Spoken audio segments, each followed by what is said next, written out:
Hello বন্ধুরা, তোমরা সবাই কেমন আছো? আবারও চলে আসলাম আরেকটা সুন্দর ডিজাইনের পিঠের রেসিপি নিয়ে। আশা করি আজকের পিঠের রেসিপিটা তোমাদের কাছে খুব ভালো লাগবে। আজকে আমি সেদ্ধ চাল দিয়ে খুব সুন্দর করে একটা ডিজাইন করে পিঠে তৈরি করে তোমাদেরকে দেখাবো। সিরিঞ্জ দিয়ে ডিজাইন করে পিঠাটা আমি তৈরি করব। সামান্য চাল দিয়ে তোমরা অনেকগুলো পিঠে তৈরি করতে পারবে আমার মতো করে যদি তৈরি করো। তাহলে চলো আজকে এই পিঠের রেসিপিটা শুরু করা যাক। প্রথমে আমি নিয়ে নিলাম ছোট বাটিতে 1 বাটি সেদ্ধ চাল। চালটাকে আমি 2 থেকে 3 ঘন্টা ভিজিয়ে রাখবো। দেখো বন্ধুরা, এখানে চালটাকে আমি 3 ঘন্টা ভিজিয়ে রেখেছিলাম। এরপর ভালো করে ধুয়ে একদম ক্লিন করে নিয়ে আসলাম। এবার আমি চালটাকে ব্লেন্ড করে নেব। তোমরা যদি আমার মতো করে পিঠে তৈরি করতে চাও তাহলে চালের গুঁড়া লাগবে না। এইভাবে তোমরা ব্লেন্ডারে ব্লেন্ড করে সুন্দর করে অনেক ডিজাইনের পিঠে তৈরি করতে পারবে। আতপ চাল হোক আর সেদ্ধ চাল হোক, কয়েক ঘন্টা ভিজিয়ে রাখার পর সুন্দর করে পিঠে তৈরি করে নিতে পারবে। চালগুলো ব্লেন্ড করার পর আমি সুন্দর করে ছেঁকে নিচ্ছি। অবশ্যই তোমরা চালের পেস্টটাকে ছেঁকে নেবে, তাহলে দেখবে সুন্দর পিঠে তৈরি করা যাবে। এখানে চালগুলো ব্লেন্ড করতে বেশি টাইম লাগেনি, অল্প সময় আমি করে নিলাম। দেখো বন্ধুরা, চালটাকে ব্লেন্ড করে পেস্ট বানিয়ে নিলাম। এবার চুলোতে বসিয়ে দিলাম স্বাদ মতন লবণ দিয়ে। চুলোর আঁচটাকে একদম লোতে রেখে অনবরত নেড়ে নেড়ে আমি পেস্ট থেকে পিঠে বানানোর জন্য ব্যাটার রেডি করে নেব। তোমরা যদি আমার মতো করে সিরিঞ্জ পিঠা বানাতে চাও তাহলে একদম ম্যাজিকের মতো অল্প সময়ে তোমরা বানিয়ে নিতে পারবে। দেখো, চালের পেস্টটা নাড়তে নাড়তে একদম শুকিয়ে গেছে। পিঠে বানানোর জন্য একদমই রেডি। এবার নামিয়ে নেব। চুলো থেকে নামানোর পর ডোটাকে হালকা ঠান্ডা করে ভালো করে হাত দিয়ে মাখিয়ে নিলাম। এরপর এর মধ্যে ইয়েলো ফুড কালার দিয়ে পিঠে বানানোর জন্য ডোটা রেডি করে নিলাম।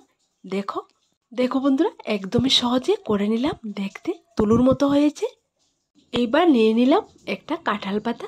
আমি এখানে অনেকগুলো কাঁঠাল পাতা নিয়েছি। পাতার মধ্যে হালকা তেল ব্রাশ করে এক পাশ থেকে আরেক পাশে এরকম করে আমি ডিজাইনটা করে নিচ্ছি। তোমরা দেখো, সিম্পল একটা ডিজাইন, একবার দেখলে শিখে নিতে পারবে। যখন ডিজাইনটা করবে যদি আঁকা বাঁকা হয় তাহলে কিছু হবে না। যখন পুরোটা ডিজাইন করা হয়ে যাবে তখন পিঠেটা দেখতে খুবই সুন্দর লাগবে। একবার উপর থেকে এক পাশ থেকে আরেক পাশে এই ডিজাইনটা করব। এরপর আমি পাতাটাকে ঘুরিয়ে একই ডিজাইন পাতার উপর করে নেব। তোমরা যদি এরকম বড় বড় কাঁঠাল পাতা নিয়ে পিঠে ডিজাইন করো তাহলে দেখবে যখন শুকানোর পর তেলের উপর ভাজবে একদম মোটা মোটা হয়ে ফুলবে। পিঠেগুলো দেখতে সুন্দর লাগবে আর খেতেও খুব ভালো লাগে। এপাশ ওপাশ ডাবল করে পাতার উপর ডিজাইনটা করে নিলাম। এবার সাইডের অংশটা অন্য একটা ডিজাইন করব। তোমাদের কাছে যদি কাঁঠাল পাতা না থাকে তাহলে তোমরা সাদা পেপারে ডিজাইন এঁকেও এই পিঠাটা তৈরি করতে পারবে একদম সহজে। তোমাদেরকে বলি বন্ধুরা, এই পিঠেগুলো তোমরা চালের গুঁড়া দিয়ে তৈরি না করে ময়দা আটা দিয়েও তৈরি করতে পারবে সুন্দর সুন্দর ডিজাইন এঁকে। ভেতরের ডিজাইনটা করার পর সাইডের ডিজাইনটাও আমি করে নিলাম। দেখো, সিম্পল একটা ডিজাইন। সবগুলো পিঠে আমি একই ডিজাইনে করব। এখানে নিয়ে নিলাম কিছুটা পরিমাণ সাবু। সাবুগুলোকে আমি আগে ভিজিয়ে রেখেছি, অনেকটা বলেছি। এইবার পিঠের সাইডের অংশে সুন্দর করে সাবু দিয়ে ডিজাইন করে নেব। সাবু দিয়ে ডিজাইনটা করার পর পিঠাটা যখন স্টিম করা হবে, স্টিম করে শুকানোর পর এতটাই সুন্দর লাগবে, একবার বানিয়ে গেলে বারবার খেতে ইচ্ছে করবে। এখানে আমি সামান্য পরিমাণ চাল নিয়েছি। এই সামান্য পরিমাণ চাল দিয়ে আমি অনেকগুলো পিঠে তৈরি করব। কয়েকটা পিঠে আমি বানিয়ে সাবু দিয়ে ডিজাইনটা করে তোমাদেরকে দেখিয়ে দিলাম। বাকি পিঠেগুলো আমি একই রকম করে অফ ক্যামেরায় করে নেব।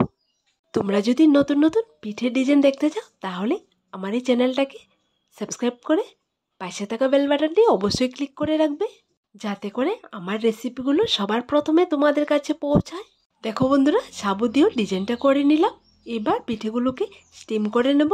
এখানে স্টিম করার জন্য আমি আগে থেকে চুলোয় একটা প্যানে পানি বসিয়ে রেখেছিলাম। পানিটা ফুটে গেছে। এরপর পাতার উপর ডিজাইন করা পিঠেগুলো আমি স্টিমারের ভেতর সুন্দর করে সেট করে বসিয়ে দিলাম। এইবার স্টিমারের উপর ঢাকনা দিয়ে রেখে দেব 1 থেকে 2 মিনিট। দেখবে সুন্দর পিঠে রেডি হয়ে যাবে। একই রকম করে আমি সবগুলো পিঠে স্টিম করে নামিয়ে নেব। এরকম করে যদি তোমরা শিরিষ পিঠা তৈরি করো তাহলে যখন স্টিম করবে একদমই সময় লাগবে না। সেদ্ধ চালের গুঁড়ি দিয়ে যদি শিরিষ পিঠা তৈরি করতে চায় তাহলে কেউ কেউ বলে পিঠে হয় না। তাই তোমাদেরকে বলে আমার মতো করে যদি তোমরা শিরিষ পিঠা তৈরি করো তাহলে সুন্দর সুন্দর পিঠে তৈরি করতে পারবে। দেখো এখানে আমি সবগুলো পিঠা স্টিম করে নিলাম। এবার রোদ্রেতে দিয়ে উল্টিয়ে পাল্টিয়ে শুকিয়ে নেব। দেখো বন্ধুরা, শুকানোর পর পিঠাটা দেখতে কতটা সুন্দর লাগছে, একদম কালারটা ফুটে এসছে। এখন তেলের উপর দিলে এই পিঠেগুলো দ্বিগুণ বড় হয়ে যাবে আর এতটাই সুন্দর লাগবে। দেখতে যেমন সুন্দর লাগবে খেতেও তেমনই মুচমুচা। আজকের এই পিঠের ডিজাইনটা তোমাদের কাছে কেমন লাগলো ছোট্ট একটা কমেন্টে লিখে জানাবে। আবার দেখা হবে আর একটা নতুন রেসিপির সাথে। সবাই ভালো থেকো, সুস্থ থেকো।